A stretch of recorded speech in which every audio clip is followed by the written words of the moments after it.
Hey guys! Welcome to the largest and the most impactful live tutoring platform that is Physics वाला।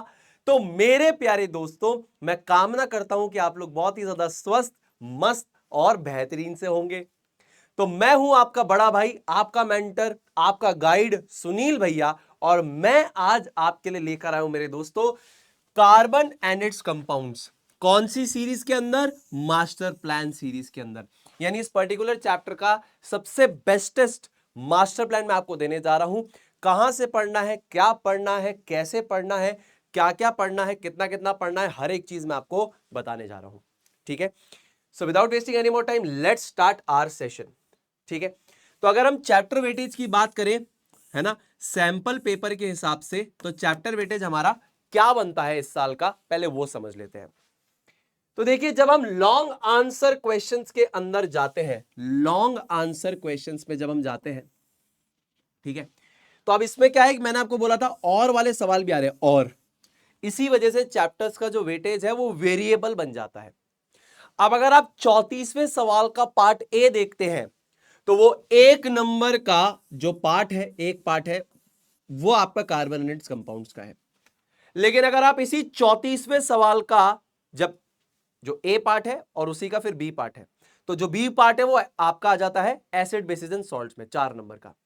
फिर और वाला जो सवाल आता है लॉन्ग आंसर क्वेश्चन में, वो पूरा का पूरा 5 नंबर का सवाल आपका फंसता है कार्बन एंड इट्स कंपाउंड से। तो डिपेंडिंग अपॉन कि आपको कौन सा टॉपिक स्ट्रांग है या वीक है, आपके लिए चैप्टर वेटेज वेरिएबल है, लेकिन टोटल वेटेज केमिस्ट्री का फिर 25 ही बैठेगा, ये भी याद रखना। और फिर एक केस बेस्ड क्वेश्चन, 37वां सवाल जो है case based question, more of आप कह सकते हैं कॉम्पिटेंसी फोकस क्वेश्चन या एनालिटिकल स्किल का क्वेश्चन। वो एक 4 नंबर का सवाल आपका आया हुआ है, किससे? वो आपका आया हुआ है कार्बन एंड इट्स कंपाउंड से। अब इसी के अंदर और वाला सवाल भी है, अगेन और वाला जो सवाल है वो अगेन आपका किससे है? कार्बन एंड इट्स कंपाउंड से है। इसीलिए मैंने लिखा है 4x1, यानी 4 मार्क्स का एक सवाल। ठीक है जी भाई। अब देखिए दोस्तों, सुनील भैया कंसेप्ट लिस्ट एनसीईआरटी की बता दीजिए, जो ग्रीन में मार्क्ड है उसको बिल्कुल मत छोड़ना। दिखा दूं सारे कंसेप्ट? जी भैया, सारे कंसेप्ट दिखा दो। देखो, जब ये कंसेप्ट पढ़ोगे तो सबसे इंपॉर्टेंट बात, ये चीजें कभी मत छोड़ना जो मैं बता रहा हूं। वर्सेटाइल नेचर वाला पार्ट कभी मत छोड़ना। ठीक है, difference between ionic and covalent compounds, versatile nature of carbon की भाई tetravalency, catenation, multiple bond formation, इसको कभी मत छोड़ना। पढ़ना सब कुछ है, लेकिन इनको बिल्कुल भी नहीं छोड़ना है। ठीक है, उसके बाद अगर तुम यहां पर आ जाओगे तो इंट्रोडक्शन टू सैचुरेटेड हाइड्रोकार्बन्स, फिर इनका आपका structural formula, condense formula, electron dot structure alkanes का, सिमिलरली एल्कीन्स का, एल्काइंस का भी आपको अच्छी तरीके से कर लेना है, पूरा डिटेल में कर लेना है। ठीक है, ये काफी ज्यादा इंपॉर्टेंट बन जाता है। यहां से एक चीज, आपका बेंजीन का जो स्ट्रक्चर है ना, ये स्ट्रक्चर जरूर से याद कर लीजिएगा कि भाई बेंजीन का, साइक्लोहेक्सेन का, है ना, याद है, समझ लीजिएगा। मैंने आपको डिटेल में काफी जगह इनको समझाया है, मैं आपको वो सारी सोर्सेज भी यहां पर अभी बता दूंगा। ठीक है, तो ये चीजें तो बिल्कुल भी छोड़कर मत जाना। देखो, पढ़ना तो पूरा चैप्टर है, तभी तुम्हें बेसिक्स क्लियर होंगे, लेकिन ये तो ऐसी चीजें जिनका मल्टीपल रिवीजन करना है। ठीक है, उसके बाद आईयूपीएससी नॉमेनक्लेचर तुम पहली बार पढ़ते हो, एल्केन्स, एल्कीन्स, एल्काइंस का अच्छे से पढ़ना, फिर फंक्शनल ग्रुप्स का, ठीक है, nomenclature, and then homologous series and उनकी कैरेक्टरिस्टिक्स, सारी चीजें इन डेप्थ डिटेल में पढ़ना। ये सब कुछ नया है, जरूरी है पढ़ना। फिर उसके बाद isomers again becomes very very important. ये 3 प्रकार के आइसोमर्स भी मैंने पढ़ाए हैं, कहां पढ़ाए हैं, सोर्स बता दूंगा।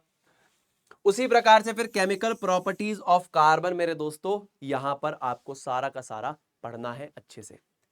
ठीक है ना, कि oxidation reaction, combustion reaction, addition reaction and then substitution reaction, छोड़कर मत जाना इनको, जरूर जरूर जरूर पढ़ना।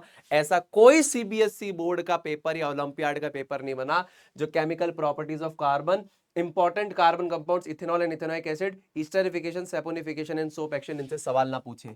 ये इतने ज्यादा इंपॉर्टेंट है कि चाहे आप ओलंपियाड का एग्जाम देने जा रहे हैं मेरे दोस्त, चाहे आप बोर्ड का पेपर देने जा रहे हैं, कोई भी पेपर XYZ जो आप इस ग्रेड में देते हैं, सब में ये इंपॉर्टेंट है, सब में।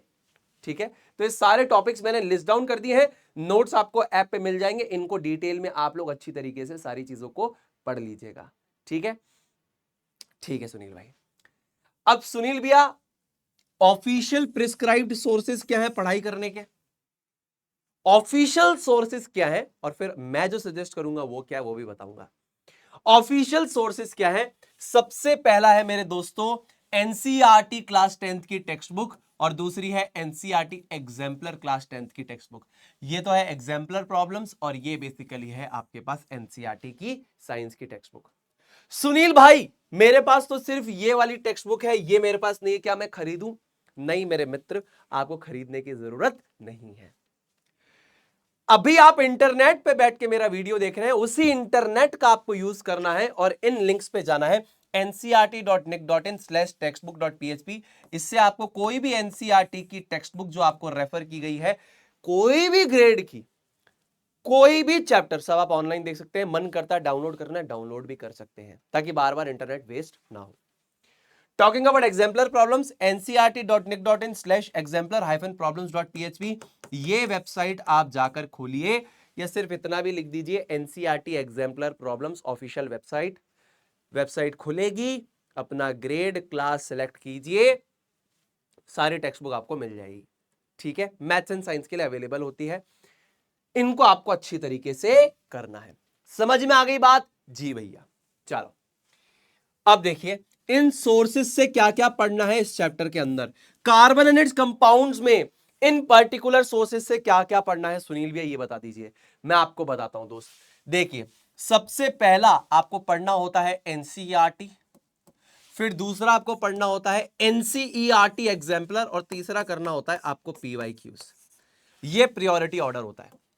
अब इस चैप्टर के लिए आपको थ्योरी बहुत ईमानदारी के साथ करनी है।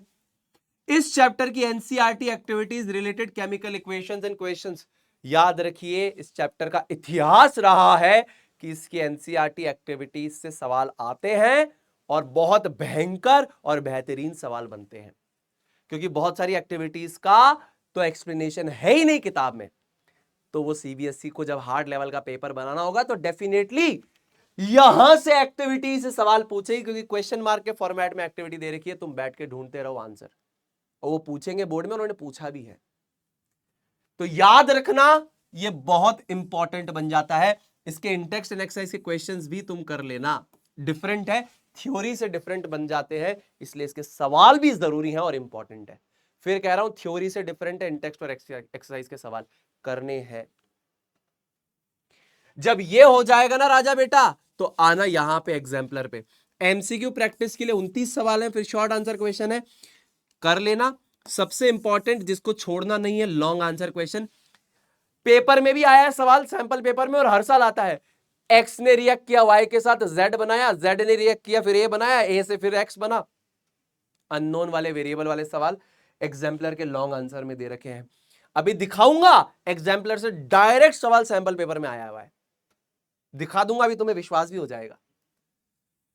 और फिर तीसरी चीज करना, तो ये 3 ऑर्डर याद रखना, हमेशा यही ऑर्डर फॉलो करना है, ठीक है ना? जी भैया। अब देखो मेरे दोस्त, ये सवाल 34वां सवाल का जो पार्ट ए है वो कार्बन एंड इट्स कंपाउंड्स का है, 1 नंबर का। तो ये बोल रहा है मीथेन और क्लोरीन की रिएक्शन और in the presence of sunlight as a substitution reaction. आपको रहमत के पॉइंट ऑफ व्यू को सुटेबल जस्टिफिकेशन के साथ बताना है, और इसकी एक रिएक्शन लिखनी है, बैलेंस केमिकल इक्वेशन। ठीक है, ये पूरा का पूरा टॉपिक एनसीईआरटी की थ्योरी से उठाया हुआ टॉपिक है। अगर आपने ये एनसीईआरटी थ्योरी अच्छे से पढ़ी है दोस्त, तो आपको ये चीज इजी लगेगी और आप इजीली कर भी लेंगे। क्लियर है? सरल लग रहा है? कोई दिक्कत नहीं सुनील भैया? कोई दिक्कत नहीं है, इजी है जी। अब इसी का और पार्ट, पूरा का पूरा 5 नंबर का सवाल जो यहां पर बैठने वाला है, और मैंने बोला था 34वां का और पूरा का पूरा यहां पे है, लॉन्ग आंसर क्वेश्चन की हम बात कर रहे हैं। तो देखिए, राइना while doing certain reaction observe that the heating of substance X with vinegar like smell and ethanoic acid Y से रिएक्ट कर रहा है, जो इंडस्ट्रियल सॉल्वेंट यानी इथेनॉल है, in the presence of concentrated sulphuric acid react करेगा in the presence of a water bath. ये एक स्वीट स्मेलिंग लिक्विड ईस्टर देगा, ethyl ethanoate, having the molecular formula C4H8O2। Esters का मॉलिक्यूलर फॉर्मूला CnH2nO2 होता है, साथ ही साथ कार्बोक्सिलिक एसिड का भी यही होता है, ये भी मैंने पढ़ाया है आपको। ठीक है, अब जब ये कास्टिक सोडा से रिएक्ट करेगा यानी सैपोनिफिकेशन रिएक्शन देगा, sodium salt of the carboxylic acid and Y दे देगा, है ना। तो ये सारी चीजें हम क्लास में पढ़ चुके हैं। ये एस्टरिफिकेशन है, ये सैपोनिफिकेशन रिएक्शन है, ठीक है ना, क्लियर है बात जी भैया। अब यहां पर आपको जो मेजर इंपॉर्टेंट चीज क्या है सुनील भैया, ये कंसेप्ट कहां से है, कंसेप्ट एनसीईआरटी में गिवन है, ये कंसेप्ट एनसीईआरटी। लेकिन प्रॉब्लम क्या आती है भैया, कंसेप्ट हमें आता है लेकिन जब ऐसे एक्स वाई जी वाले जब सवाल हमारे पास आ जाते हैं ना तो हम कंफ्यूज पड़ जाते हैं। अब हमें क्या करना चाहिए मेरे दोस्त, कंसेप्ट एनसीईआरटी से पढ़ो और सवाल एग्जाम्पलर से लगाओ। इस तरीके के सवाल एक्स वाई जी वाले देखो काफी सारे हैं। अब यही सवाल देखो सिमिलर तुम्हें यहां दिखाता हूं, देखो compound C on treatment with an alcohol A in the presence of an acid forms a sweet smelling compound S with molecular formula C3H6O2। अब ये इथाइल इथेनोइड नहीं है, ये भी तुम्हें समझना पड़ेगा, ठीक है ना। On addition of C it also gives R and water, मतलब ये भी आपका ईस्टर ग्रुप ही है, लेकिन मैं आपको समझा रहा हूं कि इस प्रकार के सवालों की जो प्रैक्टिस है वो यहां पर दे रखी है। समझ में आ रही है क्या बात, क्लियर हो रही है क्या बात, समझ में आ रही है क्या बात जी भैया, ठीक है ना। तो इस तरीके के सवाल हमारी एग्जाम्पलर में ऑलरेडी गिवन है। ये तो तुम्हारी एनसीईआरटी में दे रखा है ना इथाइल इथेनोइट, हाँ ये एग्जाम्पलर के अंदर आता है तुम्हारे पास C3H6O2, ये मिथाइल इथेनोइट है, ठीक है। ये क्लियर हो गई क्या बात, ये क्लियर हो गई बात जी भैया। अब देखो और देखो question number 37, case based question 4 number का। अब इसकी जो कंसेप्ट है वो प्योरली आपका कहां से आता है, कंसेप्ट प्योरली आपका एनसीईआरटी से आता है। जो रिएक्शंस इसमें पूछी है वो रिएक्शंस अगेन आपके एनसीईआरटी के थ्योरी के अंदर है,